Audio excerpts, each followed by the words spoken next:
Forest ലോഡ്ജുകളിലെ കിടപ്പ് എന്നും ഒരു സുഖം തന്നെയാണ്. പണ്ട് ഒഡീഷയിലെ ഒരു വിദൂര വനമേഖലയിൽ സുരക്ഷിതമല്ലാത്ത ഒരു ലോഡ്ജിൽ താമസിക്കുമ്പോൾ ആ സമയത്തുണ്ടായ ആനകളുടെ ആക്രമണം അതൊഴിച്ചാൽ ഇതുവരെയും ഫോറസ്റ്റ് ലോഡ്ജുകൾ സുഖകരമായ ഒരു അനുഭവമാണ് എനിക്ക് സമ്മാനിച്ചിട്ടുള്ളത്. കുറച്ച് ദിവസങ്ങൾക്ക് മുമ്പ് തേക്കടിയിലെ പെരിയാർ ഹൗസിൽ താമസിച്ച സമയത്ത് ഉൾവനത്തിൽ അല്ലെങ്കിൽ കൂടി അവിടുത്തെ ചുറ്റുവട്ടം സമ്മാനിച്ച അനുഭവം പറയാതെ വയ്യ. തേക്കടി ബോട്ട് ലാൻഡിങ്ങിലേക്കുള്ള കാനനപാത അവസാനിക്കുന്നതിന് തൊട്ടു മുമ്പ് വനത്ത് ഉള്ളിലേക്ക് കയറിയാണ് ഈ പെരിയാർ ഹൗസ് എന്ന ബഡ്ജറ്റ് ജംഗിൾ ലോഡ്ജ് സ്ഥിതി ചെയ്യുന്നത്. ഇതിനുശേഷം ആരണി നിവാസും പിന്നെ തടാകത്തില് ഇടപ്പാളയം ലേക്ക് പാലസും ഉണ്ട്. 18-19 നൂറ്റാണ്ടുകളിൽ തിരുവിതാംകൂർ രാജാക്കന്മാരുടെ ഹണ്ടിംഗ് ഗ്രൗണ്ട് ആയിരുന്ന ഈ ഭാഗങ്ങൾ 1899 ആണ് പെരിയാർ ലേക്ക് റിസർവ് ആക്കി മാറ്റിയത്. 1895 മുല്ലപ്പെരിയാർ നിർമ്മാണത്തിന് ശേഷമുണ്ടായ തടാക തീരത്തെ വനങ്ങളാണ് ഇങ്ങനെയാക്കി മാറ്റിയത്. 34 ഇത് നെല്ലിക്കാമ്പട്ടി ഗെയിം സാഞ്ചുറിയാക്കി മാറ്റുകയും CH റോബിൻസൺ ആദ്യത്തെ ഗെയിം വാർഡനാകുകയും ചെയ്തു. 1950 കൂടുതൽ വനപ്രദേശങ്ങൾ ഉൾപ്പെടുത്തി പെരിയാർ വൈൽഡ് ലൈഫ് സാഞ്ചുറിക്ക് രൂപം കൊടുത്തു. ശേഷം 78 ഇവിടം പ്രൊജക്ട് ടൈഗറിലും 92 പ്രൊജക്ട് എലിഫന്റിലും ഉൾപ്പെടുത്തി. ചുരുക്കത്തിൽ പഴയ വേട്ടനിലം ഇന്ന് തടാക തീരവും സംരക്ഷിത വനപ്രദേശവും ഒക്കെയായി മാറി. തടാകം ഉണ്ടാകുന്നതിന് മുൻപുള്ള വനവും ഇന്നത്തെ തേക്കടിയും തമ്മിൽ ആനയും ആടും തമ്മിലുള്ള അന്തരമുണ്ട്. പക്ഷേ വനം തരുന്ന അനുഭൂതി അത് ഇന്നും അന്നും ഒന്നു തന്നെ. ദിവസങ്ങൾ നീളുന്ന പുസ്തകമെഴുത്തും വീഡിയോ ഷൂട്ടിങ്ങും എഡിറ്റിങ്ങും മറ്റ് ചില്ലറ ഓൺലൈൻ വർക്കുകളും കഴിഞ്ഞാൽ ഞാൻ നേരെ വണ്ടിയെടുത്ത് തനിച്ച് ഒരു ഇറക്കമുണ്ട്. ഒരു ലക്ഷ്യവുമില്ലാതെ കോട്ടയം വിട്ട് പോരുമ്പോൾ ആരെയെങ്കിലും ഫോണിൽ വിളിക്കും. അപ്പോൾ കിട്ടുന്ന ഐഡിയ അല്ലെങ്കിൽ ഒരു സ്പാർക്ക്, അതിനനുസരിച്ചാണ് ലക്ഷ്യം നിർണ്ണയിക്കുക. ഇപ്രാവശ്യം സുഹൃത്ത് സോളമൻ വർഗീസാണ് പാത പെരിയാർ ഹൗസിലേക്ക് തിരിച്ചുവിട്ടത്. പക്ഷെ ചവിട്ടി പിടിച്ച് ചെന്ന് കഴിഞ്ഞപ്പോഴേക്കും നേരം അർദ്ധരാത്രിക്ക് പാതി മണിക്കൂറുകൾ മാത്രം ബാക്കി. ചെക്ക് പോസ്റ്റിൽ ബ്ലോക്ക് ആയേക്കാം. മുമ്പ് പറഞ്ഞ സോളമൻ തേക്കടിയിലെ പ്രമുഖനും അന്താരാഷ്ട്ര ടൂറിസ്റ്റ് ഗൈഡുമൊക്കെ ആയ യൂട്യൂബറൊക്കെ ആയ രജനീഷിനെ പരിചയപ്പെടുത്തി തന്നിരുന്നതിനാൽ അദ്ദേഹം ആ രാത്രിയിലേക്ക് മാത്രം ഒരു റൂം ഏർപ്പാടാക്കി തന്നു. അവിടെ രാത്രി തങ്ങി ചെയ്യാൻ ബാക്കിയുള്ള കുറച്ച് വർക്കുകൾ ചെയ്ത് രാവിലെ ഇറങ്ങുന്ന സമയം മുറിയുടമയോട് സാധാരണ പോലെ കുശലം പറയുന്ന വേളയിലാണ് ഞെട്ടിക്കുന്ന രഹസ്യം പുറത്തായത്. അങ്ങേര് ഈ ജയപ്രകാശ് എന്റെ കോളേജ് ബാച്ച്മേറ്റാണ്. കുറെ കാലം തോളിൽ കൈയിട്ട് നടന്നവർ. പക്ഷേ ഞാൻ കൂടുതൽ തടിയനും സുന്ദരനും ഒക്കെ ആയതിനാൽ ജയപ്രകാശിന് എന്നെ പെട്ടെന്ന് തിരിച്ചറിയാനായില്ല. ജയപ്രകാശിന്റെ പിസ്സ ഹട്ടിലെ മുറി മറ്റൊരു അത്ഭുതമാണ്. പിന്നാമ്പുറത്തെ വിശാലമായ മൈതാനത്ത് നട്ടുച്ചയ്ക്ക് പോലും കാട്ടുപോത്തും പന്നികളും ഒക്കെ ഉണ്ടാവും. ഇത് തേക്കടിയിലെ ഒരു തലമുറയുടെ കളിസ്ഥലമായിരുന്നു പണ്ട്. മുറിയോട് ചേർന്നുള്ള നെല്ലിയില് നിറയെ കായകളും അത് തിന്നുവാൻ മലയണ്ണാനുകളും. ഈ ഒരു ഭാഗത്തെക്കുറിച്ച് നമുക്ക് പിന്നീട് സംസാരിക്കാം. അങ്ങനെ പ്രതീക്ഷിക്കാത്ത ആ കൂടിക്കാഴ്ചയ്ക്ക് ശേഷം ചെക്ക് പോസ്റ്റിലെ രജിസ്റ്ററിൽ പേരുണ്ടെന്ന് ഉറപ്പുവരുത്തി വണ്ടിയുമായി തേക്കടി ബോട്ട് ലാൻഡിങ്ങിലേക്കുള്ള വനപാതയിലേക്ക് ഞാൻ കയറി. പാത അവസാനിക്കുന്നതിന് തൊട്ട് മുമ്പ് വലത്തുവശത്ത് ഉള്ളിലായിട്ടാണ് പെരിയാർ ഹൗസ് സ്ഥിതി ചെയ്യുന്നത്. 407 നമ്പർ മുറി തരക്കേടില്ല. പുറകിലെ ജനൽ തുറന്ന് 1 മിനിറ്റ് കഴിഞ്ഞില്ല. പുതിയ സന്ദർശകനെ കാണുവാൻ സ്ഥലത്തെ പ്രധാന പയ്യൻസ് എത്തി. പറഞ്ഞു വന്നാൽ പഴയ ഏതോ പൊതുപൂർവികൻ വഴി ഇവരുമായി ലേശം ബന്ധം നമുക്കുണ്ട്. ഇവന്മാര് ജനലിലെ ചെറിയ അരി വഴി കൈ അകത്തോട്ടിട്ട് തപ്പുന്നത് കണ്ടപ്പോഴാണ് ഭിത്തിയില് ഇവരുടെ ഫോട്ടോ പതിപ്പിച്ച് 2 വരി കീഴില് എഴുതിയിരിക്കുന്നത് ഞാൻ ശ്രദ്ധിച്ചത്. ജനല് തുറന്ന് ഇടരുത്, ഉരങ്ങന്മാർ റെയ്ഡ് ചെയ്യാനുള്ള സാധ്യതയുണ്ട്. അതിനാൽ വിൻഡോയുടെ പകുതി ഭാഗത്ത് അഴികളുടെ ഇടയിലുള്ള വിടവ് ചെറുതാക്കിയിരിക്കുകയാണ്.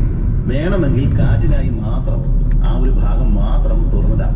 മറ്റേ പാളി തുറന്നാൽ ഇവരുടെ കൂടുതലെ കുട്ടി ഫ്രീക്കന്മാർ അകത്ത് കയറും. എന്റെ കയ്യിൽ നിന്നും ഭക്ഷണം കിട്ടില്ല എന്ന് മനസ്സിലായതോടെ തേക്കാത്ത കൂർത്ത പല്ലുകൾ കാട്ടി ഭീഷണിപ്പെടുത്തി അവർ പിൻവാങ്ങി. മുറിയിലെ ഈ ഇൻട്രോ സീൻ കഴിഞ്ഞ് കുളിച്ച് വൃത്തിയായി എന്റെ സ്ഥിരം യൂണിഫോമായ മുണ്ടും ഷർട്ടും ഇട്ട് താഴത്തെ റെസ്റ്റോറന്റിലെത്തി ഒരു കോഫി മൂത്തി. ശേഷം അവിടെ ഉണ്ടായിരുന്ന ട്രെയിനി ചെറുക്കന്മാരെയൊക്കെ പരിചയപ്പെട്ട് പുറത്തിറങ്ങി. പുറകിൽ തേക്കടി തടാകത്തിനും മുന്നിൽ ഞാൻ വന്ന റോഡിനും ഇടയിലുള്ള വനശകലത്തിലാണ് പെരിയാർ ഹൗസ് പണിതിട്ടുള്ളത്. ഇവിടുത്തെ പുറത്തെ കഥകൾ അറിയുവാൻ ഏറ്റവും പറ്റിയ ആളെ തന്നെ ഞാൻ കണ്ടെത്തി. എന്നേക്കാൾ വയറുള്ള സെക്യൂരിറ്റി മാമൻ. ഞാൻ ഇപ്പോൾ നിൽക്കുന്ന ഈ മുറ്റം വഴി ചിലപ്പോഴൊക്കെ ആന വരാറുണ്ടത്രേ. ബോട്ട് ലാൻഡിങ്ങിലേക്കുള്ള റോഡിൽ രാത്രി കരടി ഇറങ്ങാറുണ്ട്. യൂണിഫോം ഇട്ടിട്ട് പോലും വാച്ചർമാരെ തിരിച്ചറിയാതിരിക്കുന്ന ഇവൻ ഈ അടുത്ത കാലത്ത് പോലും ആളുകളെ ഓടിച്ചിട്ടുണ്ട്. മാനും പന്നിയും ഈ കോമ്പൗണ്ടിലെ നിത്യ സന്ദർശകരാണ്.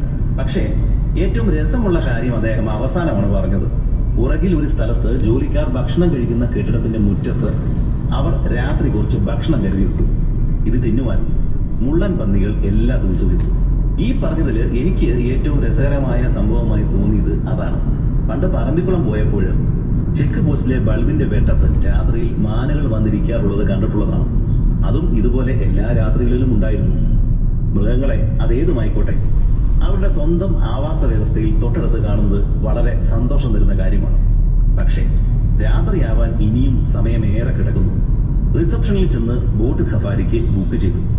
ഞാൻ തേക്കടിയിൽ ബോട്ട് യാത്ര ചെയ്തിട്ട് ഏതാണ്ട് 15 വർഷങ്ങൾക്ക് മേലെയായി. അന്നത്തെ തടാക തീരത്തെ പിടിയാനകളെയൊക്കെ കെട്ടിച്ചു വിട്ടിട്ടുണ്ടാവാം. അന്ന് ആകെ കണ്ട കൊമ്പൻ ഒരു ഒറ്റയാനായിരുന്നു. അവൻ മറ്റേതെങ്കിലും കൊലകൊമ്പന്റെ കത്തിപ്പിടിയിൽ അവസാനിച്ചിട്ടുണ്ടാവാം. പ്ലാവുകൾ കടുവയ്ക്ക് ആഹാരമായിട്ടുണ്ടാവാം. ഇതെല്ലാം ഓർത്ത് കണ്ണിലെ കരട് മുണ്ടിന്റെ അറ്റം കൊണ്ട് എടുത്ത് കളഞ്ഞ ശേഷം ഞാൻ തടാക തീരത്തേക്ക് നടന്നു. എന്തെല്ലാം ശബ്ദങ്ങളാണ് ആ വഴിയിലൂടെ നടക്കുമ്പോൾ നമ്മുടെ കാതുകളിൽ പതിക്കുന്നത്. സുഖമുള്ള ആ നടപ്പും കഴിഞ്ഞ് 3 മണിക്കുള്ള ബോട്ടിൽ ഒരുവിധം കയറിപ്പറ്റി. തടാകത്തിനും തീരത്തിനും ഒരു മാറ്റവുമില്ല. പുതിയ തലമുറയിൽപ്പെട്ട മ്ലാവുകൾ അവിടെയും ഇവിടെയുമായി നിന്ന് പുല്ല് തിന്നുന്നുണ്ട്. തലയുയർത്തുക, തെക്കോട്ടും വടക്കോട്ടും മിന്നൽ പോലെ നോക്കുക, വീണ്ടും പുല്ല് തിന്നുക, തല ഉയർത്തി തെക്കോട്ടും വടക്കോട്ടും വീണ്ടും നോക്കുക. അവറ്റകളുടെ ശീലങ്ങൾക്കൊന്നും ഒരു മാറ്റവുമില്ല. അകലെ കാട്ടിലേക്ക് ബോൾ പോലെ ഉരുണ്ടുപോയത് ചെങ്കിരിയാണെന്ന് ആരോ ഉറക്കെ വിളിച്ചു പറഞ്ഞു. ഇതിനെയൊക്കെ ഇംഗ്ലീഷിലേക്ക് പരിഭാഷപ്പെടുത്തി കുട്ടികൾക്ക് പറഞ്ഞു കൊടുക്കുവാൻ മാതാപിതാക്കൾ പണിപ്പെടുന്നുണ്ടായിരുന്നു. Mom, what is the difference between ചെങ്കീരി ആൻഡ് ഓൾഡ് കീറി? പെങ്കൊച്ചിന്റെ പഞ്ചായത്ത് നടക്കുന്ന ഒച്ചയിലുള്ള ചോദ്യം കേട്ട് അമ്മയുടെ നെറ്റിയിൽ വിയർപ്പ് പൊടിഞ്ഞു. ദേ കാട്ടുപോത്ത്. ഇതല്ല, ഇതിന്റെ അപ്പുറം കണ്ടിട്ടുള്ള അമ്മ വിഷയം മാറ്റി. അങ്ങനെ അന്ന് ആനയെ ഒഴിച്ച് സകലതിനെയും കണ്ട് തൃപ്തിയടഞ്ഞ ശേഷം ഞാൻ ബോട്ടിൽ നിന്ന് ഇറങ്ങി നിങ്ങൾ ഊഹിക്കുന്നത് പോലെ തന്നെ ആരണ്യ നിവാസിലെ ബിയർ ആൻഡ് വൈൻ പാർലറിലേക്ക് നടന്നു. ചെന്നപ്പോൾ അരണ്ട വെളിച്ചത്തിൽ ആരുമില്ല. സുഖമായി ബിയർ മോന്താം. തണുത്ത് അടിവശം തള്ളി നേരെ ചൊവ്വെ മേശപ്പുറത്ത് വെക്കുവാൻ പറ്റില്ലാത്ത ഒരു ബിയർ കാനും വാങ്ങി അത് പൊട്ടിച്ച് പത മുഴുവൻ ടേബിളിൽ വീഴ്ത്തി ഞുരഞ്ഞു പൊങ്ങുന്ന ബാക്കി വെപ്രാളത്തോടെ കുടിച്ച് ആ പതയുടെ ബാക്കി താടിയിലുമാക്കി പാർലറിന്റെ ഇരുണ്ട മൂലയില് ഒരു യോഗിയെ പോലെ ഞാൻ ഇരിപ്പുറപ്പിച്ചു. ഒരു 2 ബിയർ പാഴ്സൽ പറഞ്ഞു കഴിഞ്ഞപ്പോഴേക്കും കൗണ്ടറിൽ നിന്നിരുന്ന ചെറുക്കൻ ചോദിച്ചു, സാർ ഇവിടെയാണോ അതോ പെരിയാർ ഹൗസിലാണോ താമസിക്കുന്നത്? പെരിയാറിൽ. ഞാൻ ഏമ്പക്കം വിട്ടുകൊണ്ട് പറഞ്ഞു, എങ്കിൽ സാർ രാത്രിയാവാൻ നിൽക്കണ്ട, വഴിയിൽ കരടിയുണ്ട്, അടിപൊളി. ബിയർ കുടിച്ചു വരുന്നവനെ ബെയർ പിടിക്കുക, നാളത്തെ മനോരമയിലെ തലക്കെട്ട്. എന്തൊക്കെയാണെങ്കിലും ഈ ബിയറും ഓർഡർ ചെയ്ത് ചിക്കൻ സാൻഡ്വിച്ചും തീർത്തിട്ടേ ഉറുങ്ങീസ് ഇവിടെ നിന്ന് പോകുന്നുള്ളൂ. ഇങ്ങനെ കരുതി കസേരയിൽ ഒന്നുകൂടി അമർന്നിരിക്കുമ്പോഴാണ് 3 പേർ ഇതിനുള്ളിലേക്ക് കടന്നു വന്നത്. കട അടയ്ക്കുന്നതിന് മുമ്പ് ചിരണ്ടിയ തേങ്ങ വാങ്ങിക്കാൻ വന്നതുപോലെ അവർ വെപ്രാളം പിടിച്ച് എന്തൊക്കെയോ ഓർഡർ ചെയ്തു. ശേഷം ഇരുട്ടത്ത് മൂലയിൽ തപസിരിക്കുന്ന സന്യാസ ശ്രേഷ്ഠനെ ഒരു പാളിയ നോട്ടം നോക്കിയ അതിൽ ഒരാൾ എന്നെ തന്നെ നോക്കുന്നത് ഞാൻ കണ്ടു. പിന്നീട് കൈ നീട്ടിയിട്ട് ഒരു ചൂണ്ട്. ജൂലിയസ് മാനുവലല്ലേ? അതെ. ബിയർ ജഗിൽ നിന്ന് വായ എടുത്തുകൊണ്ട് ഞാൻ അരളിച്ചു, എന്നെ മനസ്സിലായോ? തിരിച്ചറിയലിന്റെ ജീനിൽ 4ാം കണ്ണിയിൽ വിടവുള്ള ഞാൻ എങ്ങനെ തിരിച്ചറിയാനാണ്? തിരിച്ചറിയാൻ പറ്റാത്തതിന്റെ വിഷമത്തിലുള്ള എന്റെ വളിച്ച ചിരി കണ്ട ആ നല്ല മനുഷ്യൻ പറഞ്ഞു, നമ്മൾ ഫേസ്ബുക്ക് ഫ്രണ്ട്സാണ്, പേര് രതീഷ് വാസുദേവൻ. എന്തൊരു കഷ്ടമാണ്. എനിക്ക് നന്നായി അറിയാവുന്ന ഒരു സുഹൃത്താണ്, പക്ഷേ തിരിച്ചറിയാനായില്ല. എന്തായാലും അതും ഒരു അപ്രതീക്ഷിത കൂടിക്കാഴ്ച തന്നെയായിരുന്നു. തന്റെ മൂത്ത കുട്ടിക്ക് മിനറൽ വാട്ടർ വാങ്ങിക്കുവാനാണ് അദ്ദേഹം അവിടെ വന്നത്. അവർ ധൃതിയിലായിരുന്നു. കാരണം മുമ്പ് പറഞ്ഞത് തന്നെ, അവർ ചെക്ക് പോസ്റ്റിന് പുറത്ത് കുമളിയിലാണ് താമസിക്കുന്നത്. അതുകൊണ്ട് വണ്ടി അകത്തേക്ക് കയറ്റിയിട്ടില്ല. പുറത്തേക്കുള്ള അവസാനത്തെ ബസ് ഉടൻ പോവുകയും ചെയ്യും. മിനിറ്റുകൾക്കുള്ളിൽ ഞാൻ വാങ്ങിയ അതേ മിനറൽ വാട്ടറിന്റെ ക്യാനുകൾ വാങ്ങി അവർ സ്ഥലം വിട്ടു. ഒന്ന് നേരെ ചൊവ്വെ സംസാരിക്കാൻ പോലും കഴിഞ്ഞില്ല. പക്ഷെ രതീഷ് ബാംഗ്ലൂരിൽ വെച്ച് കാണാമെന്ന് പറഞ്ഞിട്ടുണ്ട്. അങ്ങനെ ഞാൻ വീണ്ടും തനിച്ചായി. കൗണ്ടറിലെ പയ്യൻ വഴിയിൽ കാണാൻ സാധ്യതയുള്ള രോമക്കുപ്പായക്കാരന്റെ കാര്യം വീണ്ടും എന്നെ ഓർമ്മിപ്പിച്ചു. ഉടൻ തന്നെ ഞാൻ പാഴ്സലും വാങ്ങി അവിടെ നിന്നിറങ്ങി. വഴിയിൽ പക്ഷെ ഭയക്കേണ്ടതൊന്നും കണ്ടില്ല. ആ സമയം അവിടെ ഏറ്റവും കൂടുതൽ രോമമുണ്ടായിരുന്നത് എനിക്ക് തന്നെയായിരുന്നു. പെരിയാർ ഹൗസിൽ ചെന്നപ്പോൾ കുറെ ആളുകൾ ഫ്രണ്ട് യാർഡിലുണ്ട്. കുട്ടികൾ കളിക്കുന്നു, മാതാപിതാക്കൾ ആസ്വദിക്കുന്നു. ഇരുട്ടിലുള്ള ചെയറുകളിൽ ചെറുപ്പക്കാർ ജോഡി തിരിഞ്ഞിരിക്കുന്നു. എന്റെ കയ്യിലെ വെളുത്ത പൊതി കണ്ട ജീവനക്കാരിൽ ഒരാൾ ഓടി വന്നതിനോട് പറഞ്ഞു, സാറേ ആ പൊതി മുണ്ടിനടിയിൽ വെച്ചു. കുരങ്ങ് കണ്ടാൽ പൊതി കീറി സാധനം കൊണ്ടുപോകും. സാർ ഇത്രയും കഷ്ടപ്പെട്ട് അവിടെ നിന്ന് ചുമന്നുകൊണ്ട് വന്നതല്ലേ? നാം അധ്വാനിച്ചത് ആരെങ്കിലും മനസ്സിലാക്കുക എന്നത് വലിയ കാര്യം തന്നെയാണ്. എന്തായാലും ഞാൻ സ്വർണം കൊണ്ടുപോകുന്നത് പോലെ മൂടിപ്പൊതിഞ്ഞ് ആ നിധി റൂമിൽ കൊണ്ടുവച്ചു. അപ്പോഴും ജനലിൽ ആ പഴയ വാനരന്മാർ ചിരിച്ചു കൊണ്ടിരിപ്പുണ്ടായി. സമയം ഇരുട്ടി തുടങ്ങി. മുള്ളൻ പന്നികൾ വരാറായിട്ടുണ്ട്. ഞാൻ വേഗം താഴെ ഇറങ്ങി പെരിയാർ ഹൗസിന് ചുറ്റുമുള്ള വഴിയിലൂടെ 2 റൗണ്ട് നടന്നു. മുഴുവൻ പെരിയാർ ഹൗസിലും മുണ്ടെടുത്ത ഏക വ്യക്തി ഞാനാണെന്ന് അപ്പോൾ മനസ്സിലായി. ശേഷം പുറത്ത് കെട്ടിടത്തിന്റെ മെയിൻ കവാടത്തിന്റെ അരികിലുണ്ടായിരുന്ന കസേരയിൽ ഇരിപ്പൊറപ്പിച്ചു. നല്ല തണുത്ത കാറ്റുണ്ട്.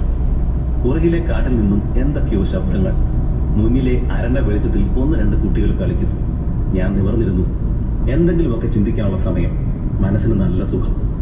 കണ്ണുകൾ അടച്ചു. ഒന്ന് ചെറുതായി മയങ്ങിപ്പോയി. വീണ്ടും എപ്പോഴോ കണ്ണു തുറന്നു. വാച്ച് നോക്കിയപ്പോൾ രാത്രി 7:30. അപ്പോഴാണ് തൊട്ടരികിലൂടെ വെളുത്ത എന്തോ ഒന്ന് ഒഴുകി നീങ്ങുന്നത് കണ്ടത്. കുട്ടികൾ ആരെങ്കിലും ഇരുട്ടിലേക്ക് മാറി കളിക്കുന്നതാണോ എന്ന് ആദ്യം സംശയിച്ചു. അല്ല, അതൊരു മൃഗമാണ്. അടുത്ത നിമിഷം വെളിച്ചത്തിന്റെ മുന്നിലേക്ക് അത് വന്നതോടെ ആളെ പിടികിട്ടി. ജീവനക്കാർ പറഞ്ഞ മുള്ളം പന്നിയാണ്. വിടർന്നു നിൽക്കുന്ന മുള്ളുകളുടെ അഗ്രഭാഗത്തെ വെളുപ്പാണ് മുമ്പ് കണ്ടത്. ഞാൻ മുമ്പ് നടന്ന അതേ വഴിയിലൂടെ ആ ജീവി മുന്നോട്ട് നടന്നു. ഒടുന്നനെ വഴിയിൽ ഒരാളെ കണ്ടതോടെ അത് പെട്ടെന്ന് വശത്തുള്ള കാട്ടിലേക്ക് മറഞ്ഞു. വീണ്ടും കുറച്ച് മാറി വഴിയിൽ തന്നെ മറ്റൊരു സ്ഥലത്ത് പ്രത്യക്ഷപ്പെട്ടു. പെരിയാർ ഹൗസിന്റെ പുറകിലേക്കാണ് പോക്ക്. ഞാൻ അതിനെ സാവധാനം അനുഗമിച്ചു. തന്റെ വഴിക്ക് എതിരെ എന്തെങ്കിലും കണ്ടാൽ അത് നേരെ കാട്ടിലേക്ക് കയറും. വീണ്ടും കുറച്ച് മാറി വഴിയിലേക്ക് തിരിച്ചു വരും. അവസാനം അത് നടന്ന് ജോലിക്കാർ സ്ഥിരമായി തീറ്റിയിട്ട് കൊടുക്കുന്ന സ്ഥലത്ത് എത്തിച്ചേർന്നു. ഉടൻ തന്നെ ഒരാൾ വന്ന് കുറച്ച് ചോറ് അവിടെ വിതറി. മുന്നും പിന്നും നോക്കാതെ ആ മൃഗം ഭക്ഷണം കഴിച്ചു തുടങ്ങി. നിമിഷങ്ങൾക്കുള്ളിൽ ആ ലോഡ്ജിലെ എല്ലാവരും പുറകില് മുള്ളൻ പന്നി എത്തിയ വാർത്ത അറിഞ്ഞു. ആളുകൾ അവന് ചുറ്റും വട്ടം കൂടി ഫോട്ടോ എടുത്തു തുടങ്ങി. പക്ഷെ മുള്ളൻ അതൊന്നും ശ്രദ്ധിക്കുന്നില്ല. ഭക്ഷണം കഴിക്കുന്ന കാര്യത്തിൽ മാത്രമാണ് അവന്റെ നോട്ടം. പെരിയാർ ഹൗസിൽ വെച്ച് പരിചയപ്പെട്ട ഡെൻവർ എന്ന ചെറുപ്പക്കാരനെ ഫോട്ടോ എടുക്കുന്ന പണി ഏൽപ്പിച്ചതിനാൽ എനിക്ക് തിക്കും തിരക്കും കൂട്ടേണ്ടി വന്നില്ല. അരമണിക്കൂർ അവിടെയും ഇവിടെയും ചിക്കി ചിരിഞ്ഞ് നടന്ന ശേഷം മുള്ളൻ കാട്ടിലേക്ക് മടങ്ങി. ഡെൻവർ ആ സമയം അവിടെ ഉണ്ടായിരുന്നില്ല. ഞാൻ റെസ്റ്റോറന്റിലേക്ക് നടന്നു ചെന്നപ്പോഴേക്കും ഡെൻവറും അച്ഛനും അമ്മയും അവിടെ ഇരിപ്പുണ്ട്. മുള്ളൻ രാത്രി ഇനിയും വരും എന്നാണ് ജീവനക്കാർ പറയുന്നത്. എങ്കിൽ ഫോട്ടോ അപ്പോൾ പിടിച്ചുകൊള്ളാമെന്ന് ഡെൻവർ ഉറപ്പു പറഞ്ഞു. പറഞ്ഞതുപോലെ 1 മണിക്കൂറിന് ശേഷം മുള്ളൻ തിരികെ വന്നു. പക്ഷെ ഇപ്രാവശ്യം ഫുൾ ഫാമിലിയെയും കൂട്ടിയാണ് കക്ഷി വന്നത്. ഭാര്യയും കുട്ടിയും ഇപ്രാവശ്യം അവന്റെ കൂടെ ഉണ്ടായിരുന്നു. ഇത്തവണ ഏറെ സമയം അവർ അവിടെ കറങ്ങി നടന്നു. അർദ്ധരാത്രിയോടെയാണ് ആ മൂവർ സംഘം അവിടെ നിന്ന് സ്ഥലം വിട്ടത്. എനിക്ക് വീണ്ടും അവിടെയൊക്കെ കറങ്ങി നടക്കണം എന്നുണ്ടായിരുന്നുവെങ്കിലും എന്റെ സെക്യൂരിറ്റിയെ മുൻനിർത്തി അത് അനുവദിച്ചില്ല. പിറ്റേന്ന് അത് രാവിലെ തന്നെ ഞാൻ എഴുന്നേറ്റു. കാടിന്റെ ശബ്ദം അനുഭവിക്കണമെങ്കിൽ അത് രാവിലെ ഏതെങ്കിലും കാനന പാതയിലൂടെ നടക്കണം. തേക്കടി ചെക്ക് പോസ്റ്റിൽ നിന്നും ബോട്ട് ലാൻഡിംഗ് വരെയുള്ള ദൂരം മാത്രം മതി നമുക്ക് ഇത് ആനന്ദിച്ച് അനുഭവിക്കുവാൻ. എന്തൊക്കെ തരം ശബ്ദങ്ങളാണ് കാട്ടിൽ നിന്നും ഉയരുന്നത്. മലയണ്ണാനെയും വിരലിൽ എണ്ണാവുന്ന ചില പക്ഷികളെയും മാത്രം തിരിച്ചറിയാനാവുന്നുണ്ട്. അടിവെച്ച് പിരിയുന്ന ഒരു ചർച്ചയുടെ നടുവിലെത്തിയ അവസ്ഥയാണ് ഇപ്പോൾ. പക്ഷെ കാട്ടിലെ ശബ്ദത്തിന് ഒരു താളമുണ്ട്, മാധുര്യമുണ്ട്. ഇത് കേട്ട് എത്ര കിലോമീറ്ററുകൾ വേണമെങ്കിലും നമുക്ക് നടക്കാം. എത്ര നേരം വഴിയരികിൽ ഇത് കേട്ട് നിന്നു എന്നറിയില്ല. സമയം മുന്നോട്ട് പോകും തോറും ശബ്ദ കോലാഹലങ്ങൾ കുറഞ്ഞു വരും. അവസാനം വെയിൽ ഉദിക്കുന്നതോടെ കാട് ഏറെക്കുറെ ശാന്തമാണ്. മുട്ടത്തലയിൽ വെയിലടിച്ചതോടെ ഞാൻ പതുക്കെ റെസ്റ്റോറന്റിലേക്ക് മടങ്ങി. കുറച്ചു കഴിഞ്ഞപ്പോഴേക്കും ജയപ്രകാശ് മറ്റൊരു സഹപാഠിയായ ബിജുവിനെ കൂട്ടി അവിടെ എത്തി. ഈ ബിജുവും ഇപ്പോൾ കുടുംബമായിട്ട് കുമളിയിലാണ് താമസം. 24 മണിക്കൂറുകൾക്ക് മുമ്പ് എനിക്കറിയാവുന്ന ആരും തേക്കടിയിൽ ഉണ്ടായിരുന്നില്ല. എന്നാൽ ഇപ്പോൾ എനിക്കറിയാൻ പാടില്ലാത്തവർ ചുരുക്കമാണ്. ഞങ്ങൾ പഴയ കൂട്ടുകാർ ഒരിക്കൽ കൂടി തോളിൽ കൈയിട്ട് ആ കാട്ടു വഴികളിലൂടെ നടന്നു. പഴയ അബദ്ധങ്ങൾ പറഞ്ഞ് ചിരിച്ചു മറിഞ്ഞു. 1 മണിക്കൂർ നേരത്തേക്ക് ഞങ്ങൾ വർഷങ്ങൾ പുറകിലേക്ക് പോയി. എടാ എന്നുള്ള ആ വിളിക്ക് എന്തോ ഒരടുപ്പം. ഓർമ്മകളിൽ നിന്നും വർത്തമാനകാലത്തിലേക്ക് തിരിച്ചു വരുവാൻ സമയമായി. ബിജുവിന് കോട്ടയത്തേക്ക് പോകണം. ജയപ്രകാശിന് റൂമിൽ ഗസ്റ്റുകളുണ്ട്. അങ്ങനെ ഞങ്ങൾ പിരിഞ്ഞു. വീണ്ടും രാത്രിയായി. ഇന്നലത്തെ പോലെ തന്നെ മുള്ളൻ പന്നികൾ വന്നു. അർദ്ധരാത്രിയോടെ തിരിച്ചുപോയി. പ്രകൃതിയും മൃഗങ്ങളും അവരുടെ പ്രവൃത്തികൾ ആവർത്തിക്കുകയാണ്. പക്ഷേ നമ്മൾ മനുഷ്യർക്ക് ഇതൊന്നും കണ്ടു നിൽക്കാൻ സമയമില്ല. നമുക്ക് ജോലിയെടുക്കണം, കുടുംബം പുലർത്തണം, നാളത്തേക്ക് കരുതണം. പിറ്റേ ദിവസം വണ്ടിയിൽ കയറിയിരിക്കുമ്പോൾ ഞാൻ ചിന്തിച്ചു, എന്താണ് ഞാനിവിടെ കളഞ്ഞിട്ട് പോകുന്നത്? തിരിച്ചറിയാനാവുന്നില്ല. എന്തോ ഒന്ന് മറന്നതുപോലെ. വണ്ടി വീണ്ടും കോട്ടയം കുമളി റോഡിൽ പ്രവേശിച്ചു. തലങ്ങും വിലങ്ങും പോകുന്ന വാഹനങ്ങൾ, ഇരുവശവും കടകൾ, സ്കൂളിൽ പോകുന്ന കുട്ടികൾ. മനസ്സിലൂടെ പലതും കടന്നുപോയി. അവസാനം ഞാനത് കണ്ടെത്തി. എനിക്ക് നഷ്ടപ്പെട്ടത് എൻ്റെ കുട്ടിക്കാലമാണ്. പാപ്പയുടെയും മമ്മിയുടെയും തണലിൽ ഒരു ടെൻഷനും ഇല്ലാതെ ഇത്തരം സ്ഥലങ്ങളിൽ ഒരു ചിത്രശലഭത്തെ പോലെ കറങ്ങി നടന്നിരുന്ന കുട്ടിക്കാലം. പോയ വഴികളിലെ മായാക്കാഴ്ചകൾ പേപ്പറിൽ എഴുതി ഉറങ്ങിക്കിടന്നിരുന്ന മമ്മിയെ കുത്തിപ്പൊക്കി വായിച്ച് കേൾപ്പിച്ചിരുന്ന ബാല്യം. പക്ഷെ എനിക്കത് പൂർണ്ണമായും നഷ്ടപ്പെട്ടിട്ടില്ല. ഇപ്പോഴുമുണ്ട് ഞാൻ എഴുതുന്നത് വായിക്കുവാനും പറയുന്നത് കേൾക്കുവാനും കാത്തിരിക്കുന്നവർ. അതെ, അത് നിങ്ങളാണ്. പാതിരാത്രി വീഡിയോ ഇട്ടാലും അത് മുഴുവനും കണ്ട അഭിപ്രായം പറയുന്ന നിങ്ങളാണ് ഇപ്പോൾ മമ്മിയുടെ സ്ഥാനത്തുള്ളത്. കേൾക്കാൻ ആളില്ലെങ്കിൽ വെറും മഷി കൊണ്ട് പേപ്പറിൽ ഉണ്ടാക്കിയ പോറലുകൾ മാത്രമാണ് കഥ. നമുക്ക് വീണ്ടും കാണാം. നന്ദി, നമസ്കാരം. നമസ്കാരം. 2017 ആഗസ്റ്റ്